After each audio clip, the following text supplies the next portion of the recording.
มาสบายดีเนาะสบายดีน้องสาว PCP ลาวทุกคนเนาะสบายดีน้องผู้ที่มีใจมากครับเกี่ยวกับ PCP มื้อนี้อยู่กับช่อง YouTube ฮักลาวเด้อน้องเด้อฮักลาวเนาะเป็นช่อง YouTube ใหม่เนาะเบอร์โทรจะเป็นเบอร์นี้เลยเนาะตามคลิปเนาะเขาจะขึ้นอยู่เลยเนาะไอ้น้องคนใดสนใจก็ไม่ให้ทักมาเป็นเบอร์โทร WhatsApp ได้น้องเด้อทักมาผ่านเบอร์โทร WhatsApp มื้อนี้ทางช่องฮักลาวเนาะเขาจะมาเฮ็ดคลิปวิดีโอรีวิวก่อนส่งงานลูกค้าเนาะอยู่ทางภาคใต้เนาะระบุแข่งบ่ได้แต่น้องเด้อแจ้งคร่าวๆเลยเนาะ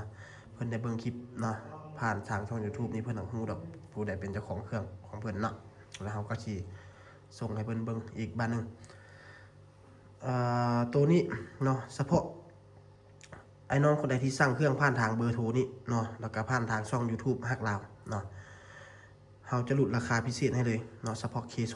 เนาะเดี๋ยวมาเบิ่งกันเลยว่าราคาเท่าใดแล้วก็ราคานี้ได้อย่างแน่เนาะไอ้น้องเนาะ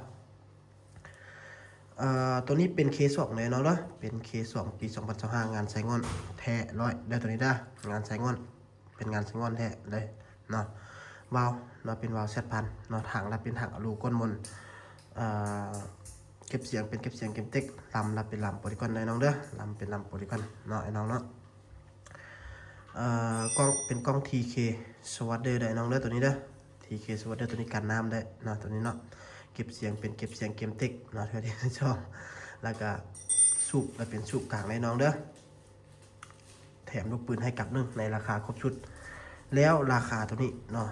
ราคาปกติไอ้น้องน่าจะหู้อยู่แล้วเนาะ7อัพอยู่แล้วเนาะเฉพาะ K2 ในราคาครบชุดเนาะนับตั้งแต่มื้อนี้วันที่23บ่มื้อนี้วันที่23ฮอดท้ายเดือนไหนน้องเด้อประมาณ 7-8 มื้อเนาะเขาจะลดราคาให้เหลืออยู่6,800,000ได้น้องเด้อ6,800,000ราคานี่ถือว่าลดเกือบจำๆเลยเนาะไอ้น้องๆในราคานี้เนาะไอ้น้องคนใดสนใจให้ทักมาตามเบอร์โทร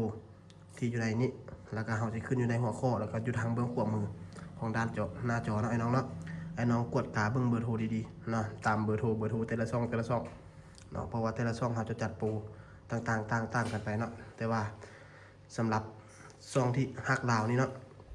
เขาจะลดราคาให้พิเศษเลยเนาะเฉพาะเป็นช่องใหม่เนาะช่องใหม่ถือว่าเขาจะลดราคาพิเศษให้เลยเนาะกล้องและเป็นกล้องที่เคสวัสเดอร์ในราคานี้ไอ้น้องเบิ่งเลย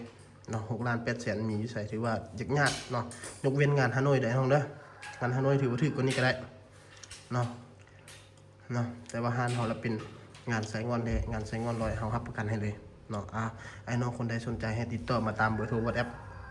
ตัวนี้เฉพาะตัวนี้เท่านั้นเด้อน้องเด้อ02092169898เด้อน้องเด้อทักมาเบอร์โทร WhatsApp เดี๋ยวเฮาสิแนะนำให้นอกจากรุ่นนี้แล้วฮานเฮาก็ยังมี MC เนาะมีท็อป A M3 เนาะแต่มีเนื้อต่อถือว่าฮานเฮามีครบเนาะไอ้น้องคนใดสนใจทักมาขอบใจ